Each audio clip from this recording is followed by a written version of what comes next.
Hey YouTube, thumbs up if you've ever been recording a video that was almost 10 minutes long just to find out your Camry battery died 2 minutes in. But anyway, this is my re-recording of my review of the Pathfinder core or slapbook. I think you call it a slapbook. The NPC CODEX, as the name supplies, is that it's just a book full of NPCs. But the really sad thing, well, it depends on how you want to look at it. Most of the NPCs in here are just giant stat blocks. Like, let's go to a random page. Like this is just a random page of barbarians. You have TR4, Wild Lancer, stat block. 2 sentences of fluff, stat block. A couple. You know, so they kind of make up for it as you go along. Like, you come to special characters like this one, you get some stuff. But if you just want a catalog of just endless NPCs and NPC stats for all of the core classes, so fighter, ranger, rogue, wizard, cleric, etc., etc., etc. Paladin, sorcerer, yeah. You'll have all of them from level 1 or CR 1 to 20 pre-built for you, and they already have their little archetypes with you. But then they take it even a step further and do another section on all the prestige classes. You want a CR 15 Arcane Archer for your part of the fight? Here you go. You want a Shadow Dancer, or a Mystic Dirge, or a Lore Master, or etc.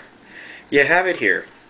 They even have the NPC classes, you know, Adept, Aristocrat, Commoner, Expert, Warrior, for your guards, for your Random Noble number 1, Random Noble number 2, etc. And they do really well in that part, but they don't. The thing that really surprises me, that this is the NPC Codex, and they do create a really good codex, but they don't really give you anything on creating your own NPCs or helping you make your own.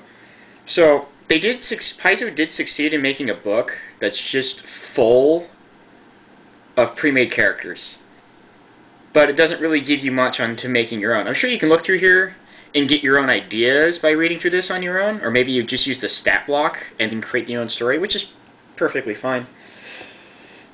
But another really cool thing about this book, I believe it's chapter 3, no, it's chapter 4, the ironic characters. You know most of the characters on the GM screen, you know, like Valeros, the fighter, Lem the bard, Kyra the druid, the cleric, not druid, is in the wizard. They actually have all the stat layouts for all those characters. So, like, where's the fighter? Here's Valeros the fighter. So you have his level 1 build, his level 7 build, and his level 12 build. But sadly, they only went up to level 12. They didn't go up to 20. I really wish they had a level 20 build, because if you ever want to do, like, the shadow party or, like, the rival party thing in a game, you could have them go, they can level with the party. You know, so you have all of them. With the exception of, I think, the Magus, the Gunslinger, yeah, and I don't think they have an ironic a Samurai, Wizard, or Sorcerer. Oh, not Sorcerer, Summoner. So, but, and then right after you see the ironic character list, like here's the Wizard, the last one, Izin. They have animal companions and familiars.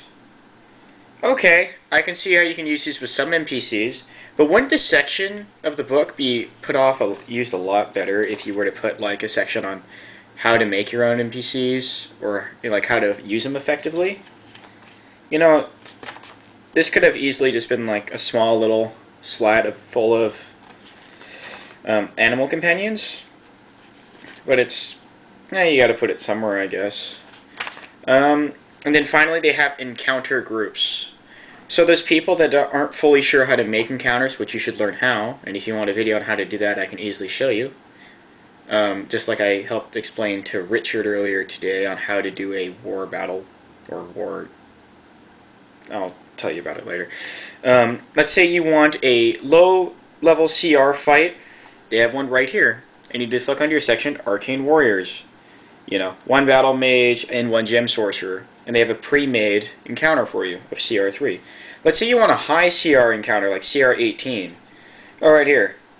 See, they got it all laid out for you, give you all the pages with all their stats so you can find it quickly and easily. So if your party, let's say you're doing a role-playing scene with a king, 3 knights, and 2 soldiers, and they get angry at the king for whatever reason because one of them failed their diplomacy check, so they just decide to do aggressive negotiations, something my party is very good at, where they just draw the weapons and attack everything, and you're like, oh, I didn't plan for this. And then you just flip in here and you find your encounter for that, and you have it. Hopefully it doesn't come to that, but, you know. In the end, I say this is good if you just want really big stat blocks. There is fluff in here, don't get me wrong, and I can hear the comments already. There is fluff in it, but it's not, it's minimal. This is clearly more crunch. So if you want stat blocks and pre-built NPCs, this book is the way to go. But I really wish there was more fluff in here and more character background for like NPC ideas. But maybe that's, you can always argue that that's in the Game Mastery Guide.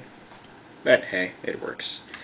On a second note, I'm considering doing a weekly or bi-weekly show on the Advanced Race Guide, where I cover one of the races in here once a week, giving you good build ideas, good character ideas, like the classical racial society and things.